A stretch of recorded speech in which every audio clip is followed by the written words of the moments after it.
Dear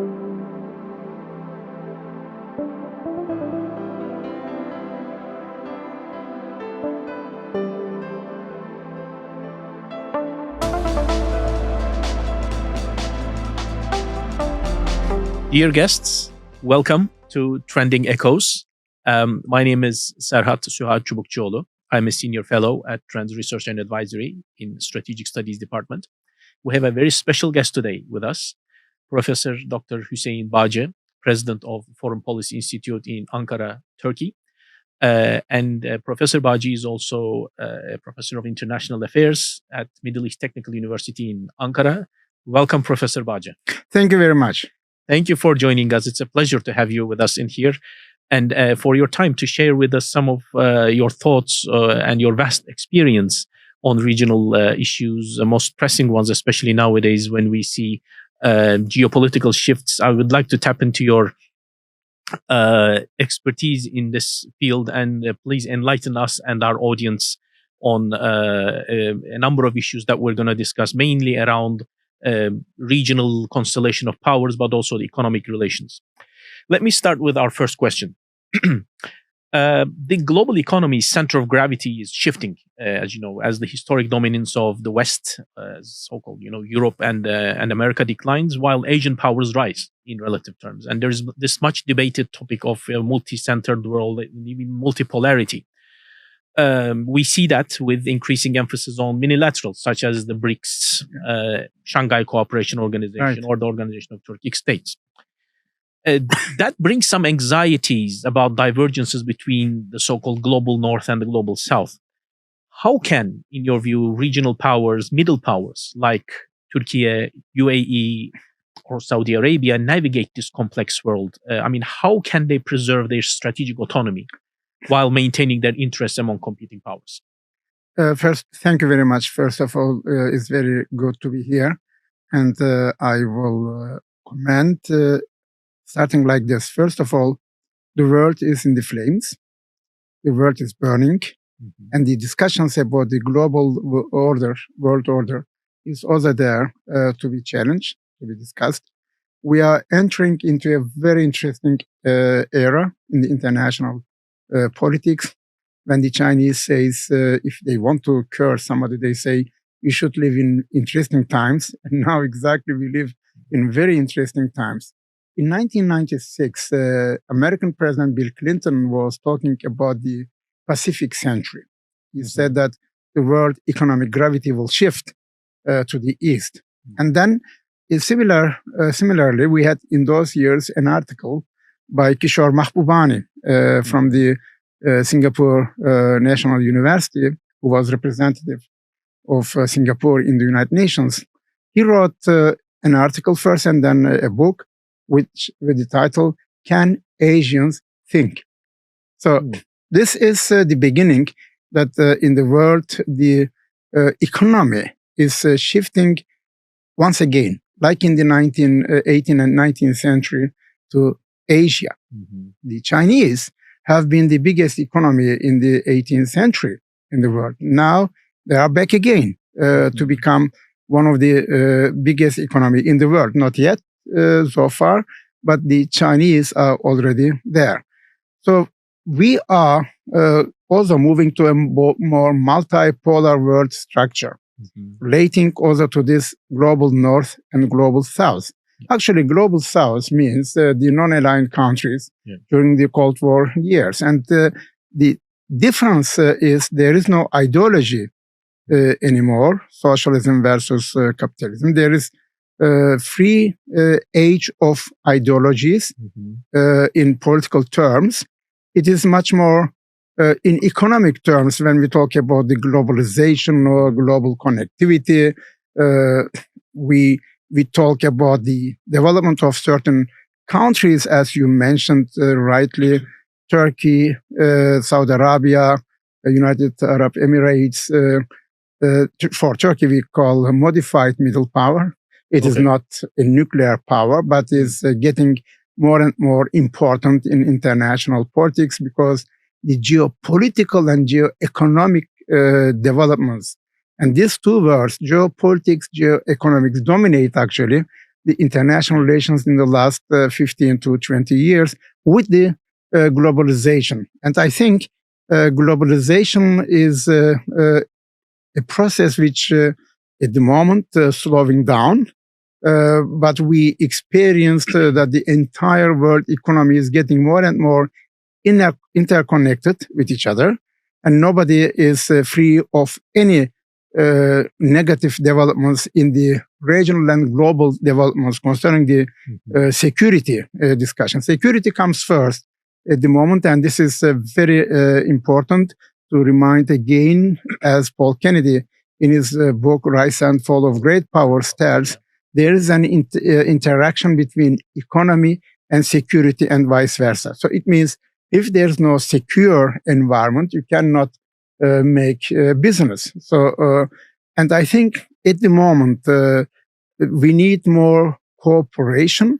Institutions like you mentioned, BRICS or Shanghai Economic Cooperation. There are emerging institutions in economic terms somehow to balance United States of America and the European Union. And we know that the European Union is also a typical supranational organization. We talk even about the Brussels effect. Yes. That Brussels has certain standards in economic terms, in political terms, but the world is not anymore giving a lot of importance to values. The political values are not anymore so dominating the way of political thinking as it was in the 80s, 90s, starting from the human rights to many other issues. So we see the weakening of certain institutions like the United Nations, and the countries, of course, trying now to get much more economic safety and political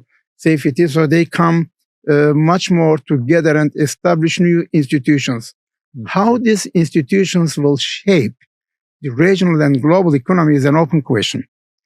We don't know how much they become alternative to existing international economic order. But when we look to the historical discussions, maybe I should mention this here. Yuval Noah Harari made a research recently that in every 100 years since 16th century, there is a huge militarization of the existing empires or today's nation states. So this is why in the recent years, since the intervention of Russia in Ukraine, even we started to talk about the Third World War. Actually, even before we had this debate when September 11, 2001 happened. So the world is not so secure as before. The chaotic way of thinking is also there, but we need clarification. So this is why the countries will try now to get much more cooperation among themselves. And BRICS and Shanghai Cooperation, probably two of the important economic institutions in the long run to change certain way of thinking in international economy.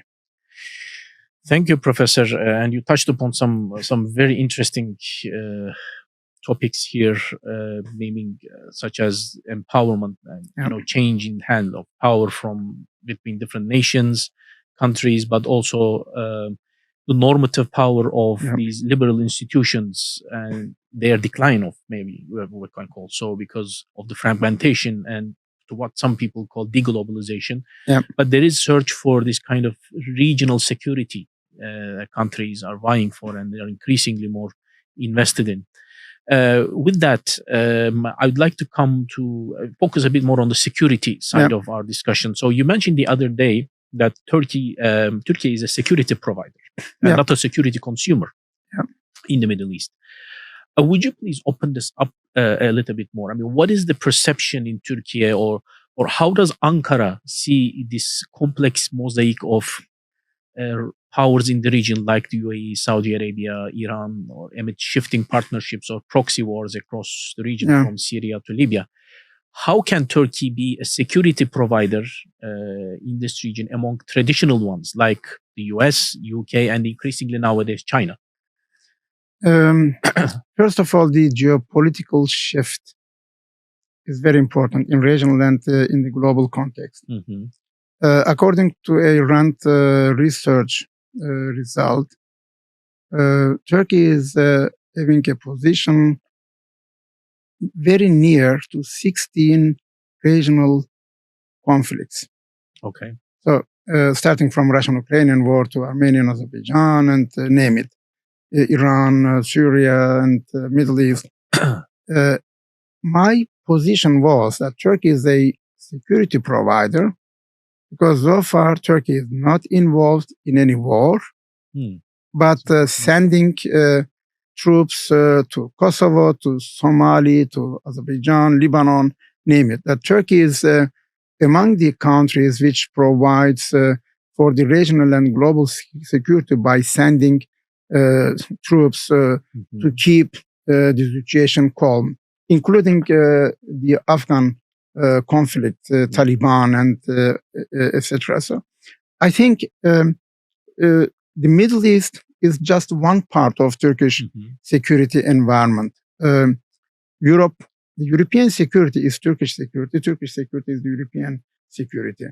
And Turkey's balancing policy is very important here between Russia and Europe. It is classical balance of power politics of the 19th century, if you want. And first time for Turkey, maybe it is much better to be not a member of the European Union because Turkey does not apply sanctions. But Turkey is a member of NATO. Yeah. And this NATO membership, of course, is another reason why Turkey is a security provider, because Turkey is acting together with NATO in several parts, whether it's in the Balkans or in somewhere else. And if NATO is expanding now also with Sweden, the grand strategy of NATO is, of course, to stop the Russian enlargement. And Russia is not happy with this. This is another issue. But NATO is not anymore only a regional organization. NATO wants to get, if you want, some certain branches, like a bank in Asia, South Korea, Japan, the future possible countries to be discussed. And also, as European Parliament President von der Leyen stated recently that Ukraine should become also a member of NATO. Whether it will be is another open question. But if European Union is talking about Georgia, Moldova, and Ukraine as future members of the European Union, this European strategic autonomy discussions, which is connected also to transatlantic security, will become more important. And Turkey is there. Turkey is in the Balkans, in Black Sea, in Caucasia, Central Asia, and of course in the Middle East. What Turkey can do in the Middle East is important under the light of the recent developments, not only, of course, Mediterranean and the Middle East, but also North Africa, Africa altogether. So that Turkey is so far considered as security provider, not security consumer, because Turkey's contributions so far, whether even it is in Syrian case, that Turkey is there to protect the cross-border terrorism. Cross-border terrorism is also a global phenomenon, and Turkey suffers under this since 1984, and of course had to pay very high price in human as well as in economic terms. But that Turkey is so far, again, having an army which is not an army of theory or in, let's say, laboratory. It is a practicing army. It is in Caucasia, it is in Africa, name it, in Syria, so operating. So this is something which makes Turkey resilient in this respect. And you mentioned Iran. Iran is one of the important neighbors of Turkey.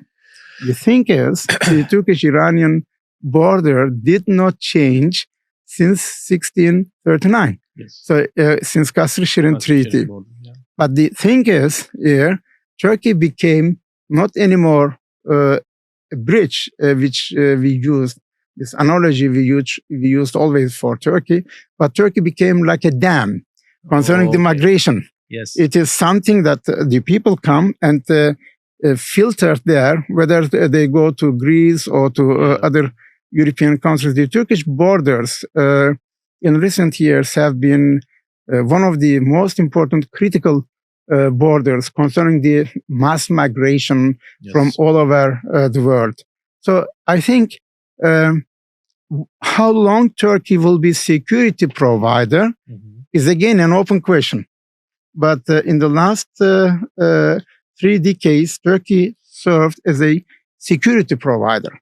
That Turkey has problems now with the United States of America bilaterally and having military sanctions in certain fields like F-35 or even Patriots discussion is a bilateral issue. Within NATO, there is still cooperation between two sides. And I think Turkey's intention would not to leave NATO, as some academics discuss it. Even there are some who says NATO 2.0, but it does not function without Turkey. Is very difficult to have stability in the Middle East, in the Balkans, and in the Black Sea particularly. So from this perspective, to my view, still Turkey is a security provider, but for the future, we will see. I'd like to come back to your discussion of EU enlargement as a side question and probe your expertise on this, because you mentioned it's a likelihood, as we all know, that EU declared Georgia, Moldova, and Ukraine as candidates for to start accession talks for membership to the club. What would that mean for the Black Sea security architecture? I mean, nowadays we see discussions in Turkey, especially on the Montreux Convention and maritime security. What's your take on this? Turkey still does not allow any warships to pass through Bosporus because of Montreux Convention from 1936. Turkey, according to Article 19, 20, and 21 of this convention, has the own sovereignty to decide during the peace and war times which type of ships has to pass and may not pass. Black Sea is first time, not anymore in quotation, Russian Sea. Since 1774, Küçük Treaty, Russia became a neighbor of Turkey, if you want. And this is one of the reasons in the Crimean War from 1853-56 that Russia was having troubles with Turkey, but France and Britain supported Turkey. And since 1856 Congress of Paris, Turkey became member of European states in the sense of concert of Europe, and that Turkey is still the most important country controlling the passage of the Dardanelles and Bosporus. But the problem is Romania and Bulgaria became also members of NATO.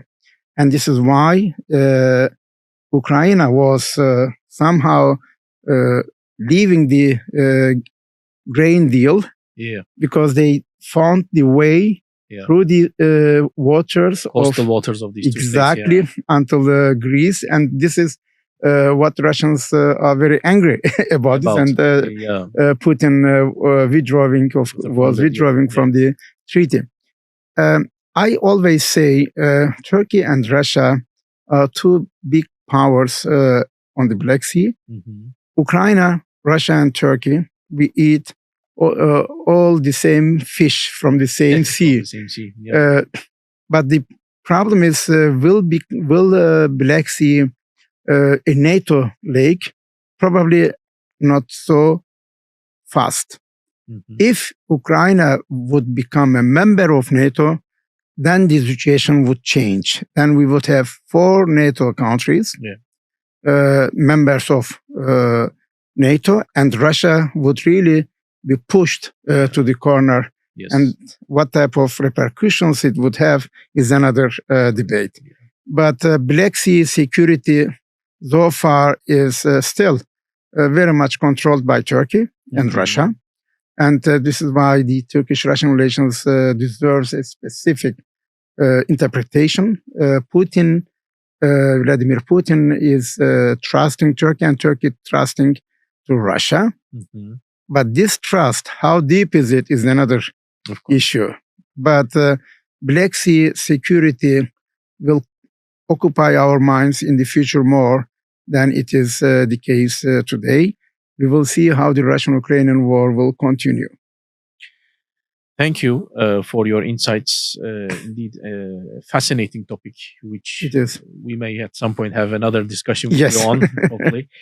Now, coming back to the Middle East, our regional economic partnership, when we think of economic relations, we see that geography is a big enabler here because it connects 3 lucrative sub-regions: the Gulf, the Eastern Mediterranean, and the Black Sea, if you draw that arc from north of Turkey down to the Strait of Hormuz. Turkey has comprehensive economic partnership agreements with Gulf countries, but it also keeps an eye on making a regional agreement at the GCC level. Yeah. The UK is trying to do the same, by the way. How do Turkey and Gulf countries see their interests, economic interests, converge? What are the complementarities or comparative advantages you see that allow Turkey and the GCC to see eye to eye on many issues on the economic front? I think what happens in recent years and what happened in the last decade, I think every country had taken lessons learned. Yeah. And for Turkey, so far, Gulf countries will continue to be not only as a foreign investors in the country, but at the same time, for Turkish economic relations beyond even the Gulf countries in this region, that Turkey considers herself as up in economic terms. And I think this type of economic projects, which will probably shape the entire economic structure in the long run here in this region, that Turkey so far seems to have great interest to be part of it. But this is why the shift of Turkish foreign policy in recent years to the Gulf countries particularly is an indication that there is a reinterpretation of Turkish interest and trying to find convergences with these countries in the Gulf. We may not forget, of course, that Turkey's Turkish economy is still resilient, despite all the difficulties that Turkey has. Turkey is too weak to fail. Let me put it like this. But Turkey is at the same time an economic asset also for the Gulf countries. When we look to the investments in recent years, in the last 3 years particularly, there is a tendency getting more and more increasing. I think Gulf countries in this respect play now an important role, and this will become further a process if Turkey manages this process, that it will help much more for the Turkish investments as well as Turkish economic developments, because Turkey is also opening the gate to Europe, to Black Sea, to Central Asia. And I think Gulf countries' economic interest, not only to have bilateral relations, but also institutional ones, would further bring a new, I would say, approach, a new decade for the next 10 years, if we talk until 2035. It is much more important America, Russia, China as the global powerhouses, and then the potential regional powers like Turkey and Iran. We may not underestimate also the Iran's role in economic terms, but for Turkey, Iran will always remain as a competitor, as a rival. Sure. So from this perspective, I think the big projects have to be realized, but we have to be also very realistic that there are certain issues that we have to be very careful and to tackle down this possible potential conflicts. So this is why it's a very delicate situation now. On the one hand, economic developments. On the other hand, the security challenges. It will be not easy, of course, for many countries that they will face this type of problems. But cooperation is better than confrontation. Of course, and that makes me think about the global governance structure, Professor, because it's interesting you mentioned how these regional powers are vying for more influence and claiming more space or exerting their influence on global affairs increasingly more. The UAE had just handed over his role as the UN Security Council non-permanent member. Right. Turkey was once. And which makes me think, are we heading towards, or are we maybe already in a structure whereby there is this top layer of great powers, great power rivalry between the two superpowers, US and China, versus a multi-layered order where underneath we have, let's say, the G20 countries, including Turkey and Saudi Arabia, for instance. Right. Followed by the G77 countries of the global south. Yeah. Would this be a viable way to sort of explain the structure we'll be heading on, or what's your the general mainstream discussion is that the existing international organizations are not able to solve the problems of the world. Yeah, this is maybe in India this year that the African Union countries accepted into G20. Yeah, like European Union. Yes.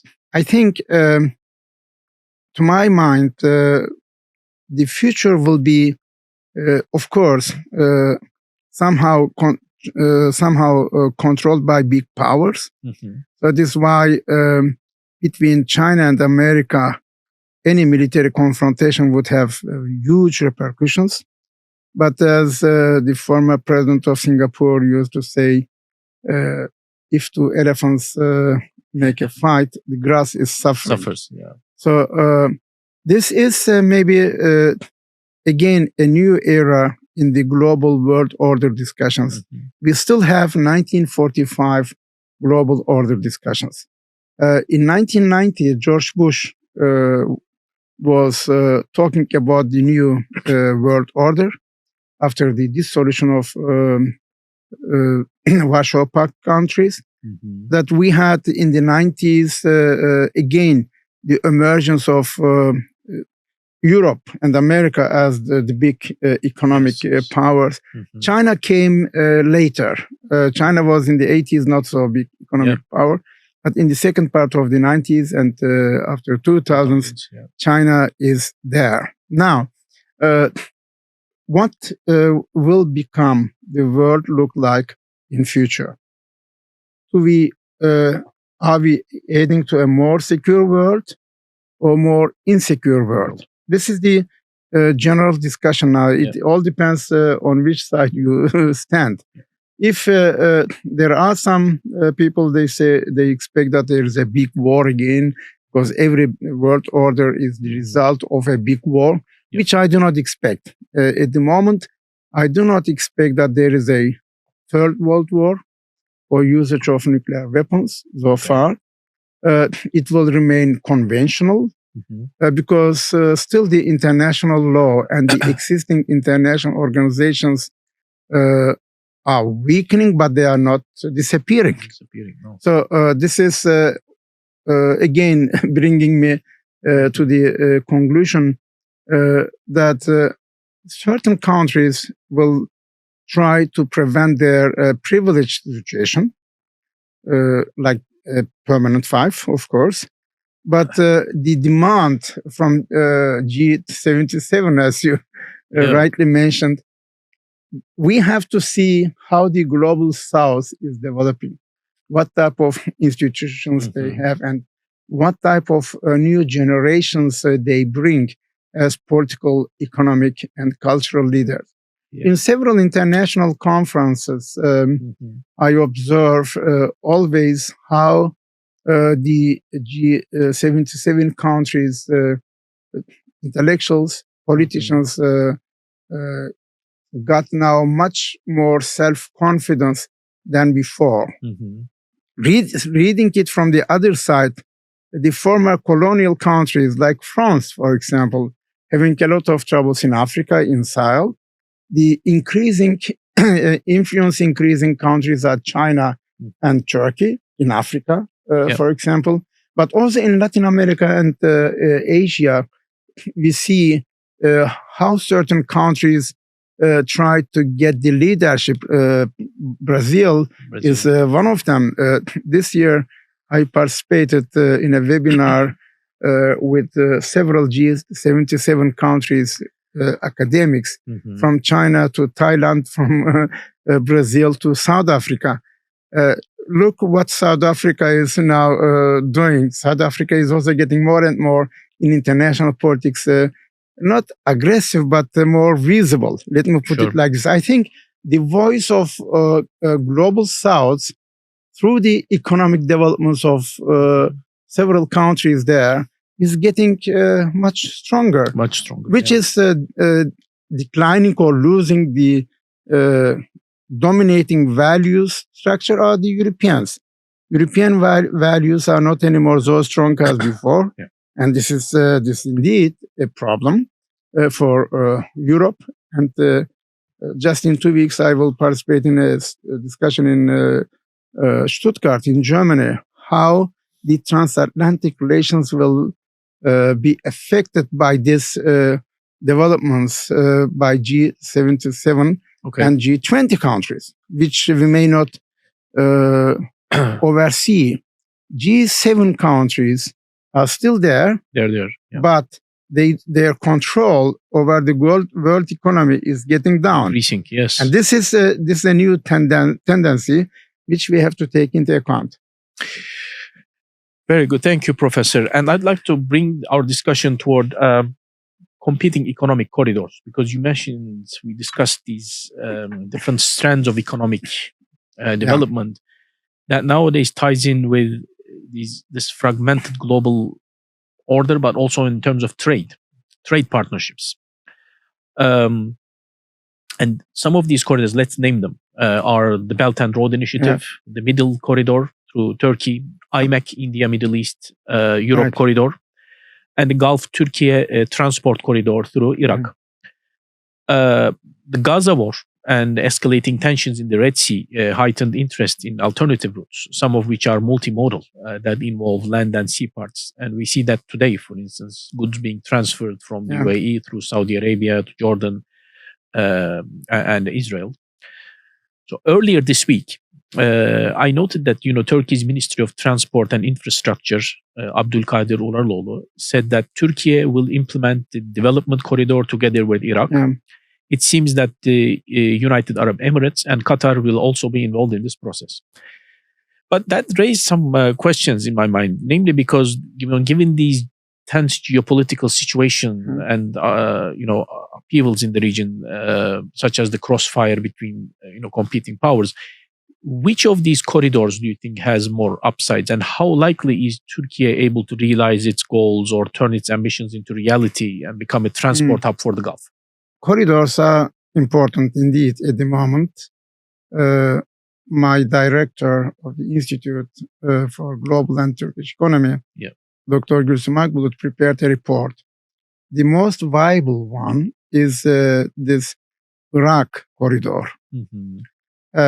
Belt and Road is very important. Turkey is definitely a part of it. But in Caucasia, we have the Zanzibar corridor, where with Iran and Azerbaijan, certain difficulties, but it is very important. This middle corridor is very, very important. I think after G20 meeting in India, EMEC is not anymore valuable after Gaza discussions. Okay. Despite the fact that this type of projects, at least concerning their implementation, would take time, but we have difficulties concerning the cross-border terrorism or non-state actors which have certain weapon structures creates troubles for the realization of these big projects. I say this one, either poverty or prosperity. So the countries and even those type of organizations have to think twice. Prosperity comes only if there's security. And I think the world is in the moment also in the search because of geopolitical locations of certain countries like Turkey, which could become hub. Yeah. Turkey is definitely a very privileged country concerning the this type of ways, corridors. Yeah. In 1945, American President Truman, before he was starting to give aid to Turkey, he made a speech in the Congress. He said, when we look to the Middle East, he said, we see that the all land, air, and sea ways are going through this region. So this is why Turkey and Greece have to be supported, and the Soviet Union had to be contained. I think it's still valid. This type of perception is still valid, and Turkey is indeed hub in the sense of international migration, hub of Turkish Airlines. I hope it is not advertisement, but Istanbul airport is now one of the biggest hubs bringing the people from one continent to another. And what is more important, land corridors, be it Belt and Road or Middle Corridor, or even now the Iraqi-Turkish corridor, which would bring goods to Middle East and from there, of course, to Europe. I think Gaza case, of course, hindering at the moment certain projects realization, but there will be the day after, and we will see how it will be solved. But countries, Gulf countries, including United Arab Emirates, which have great interest to invest outside of this region, I think Turkey is, in this respect, one of the most advantageous partners for those countries who want to invest there. From a military point of view, from economic point of view, but also from social point of view. So this is maybe why the interest of Turkey in the Gulf countries is increasing, and also Gulf countries' interest in Turkey is increasing. This is why even today's talk is one of the indications that we need more talk to each other, try to find out similarities and differences, and how to bring the region all together much further, because the world, the future world, is somehow emerging already. It is a birth process, if you want, and which countries will have more role to play is an open question, but we can see already which countries can cooperate and how their togetherness in economic terms, institutional wise, would bring prosperity to the people living in their country. So I think Turkey is, again, one of the key countries. Doesn't matter whether you take south, east, west. I say always this is like the land is very important. Whether you build there a shanty town or a skyscraper, it is up to you. Yeah. But the land, the geographic location is very important. And whether geography is the fate, as Ibn Khaldun used to say, or as Robert Kaplan says, the revenge of geography, it doesn't change the reality that the geopolitical, geoeconomic structure is getting more important in future. Some countries are in better position, some others not. But when we look to the future, the rise of Asia probably will continue. Decline of the West because of this political difficulties. Look, even the European Union could not further enlarge into the Balkans. There are a lot of difficulties. We have to follow Russia. Russia remains, at least for Turkey, one of the key countries in economic terminology, I would say. And also, we may not forget, Russia invested $22 billion in nuclear plant in Mersin-Akkuyu. Yes. So I think Turkey will continue to be a binding factor between Mediterranean, Europe, and Russia. Yes. I think this is, again, depending on Turkey's capability and ability, how to play this role to become a security provider, not in military terms, but in economic terms too. Yeah, and I hope Middle East will come into that picture as well, with the connections somehow, through land or over air. I think there is a political will, at least in my visit in the last 5 days to Abu Dhabi and to Dubai, and my talks with the think tanks here. I think we have to, of course, develop certain scenarios and try to create more understanding and find out the ways how we can also inform rightly our societies, but also make suggestions not only to regional countries, but to the entire world.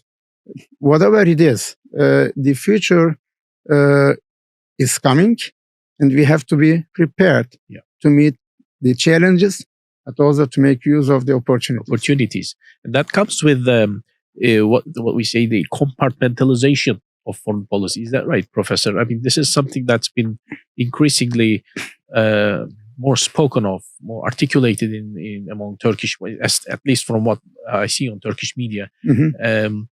Is compartmentalization now the currency of the day? I mean, is it more sort of transactional partnerships that countries are more bent toward, rather than more permanent diplomatic alliance making with the longer term vision? Yeah, transactional definition is right.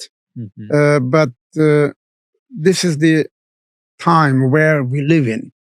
I mean, this is zeitgeist, the spirit of time, because the value-based foreign policy does not function anymore, at least as the German Chancellor said, Zeitenwende. We have changing times, so every country is now looking for a change of its position. There are not many countries which does not change. So the question is how to meet the changes. The change is not only positive always, it can be also negative. But for Turkish foreign policy so far, I can see that Turkey made many mistakes in the past decades, but got lessons learned. Yes. And now is getting more pragmatic and transactional, as you say. But also the global developments and regional developments help Turkey to play this role, not only to be a regional player, but also as a global player. This is why I indicate always in my assessments that Turkey is a global player. Turkey is among the countries 24th in territory, 26th in population in the world, something which you cannot neglect. Not in this geography that any country, regional or global power, can oversee Turkey. This is maybe the historical opportunity of Turkey after 100 years of establishment that Turkey is now getting more and more involved in international politics, connected into the international organizations. And of course, this brings also responsibility. Thank you. Let's hope that our governments use these opportunities in this region to develop our already growing economic and political relations. And with that, I'd like to extend our sincere thanks to you, Professor Huseyn Bagci, President of Foreign Policy Institute in Ankara, Turkey, and Professor of International Affairs at Middle East Technical University in Ankara. Thank you. Thank you very much. It was a great pleasure to be here. Our pleasure, sir. Thank you so much.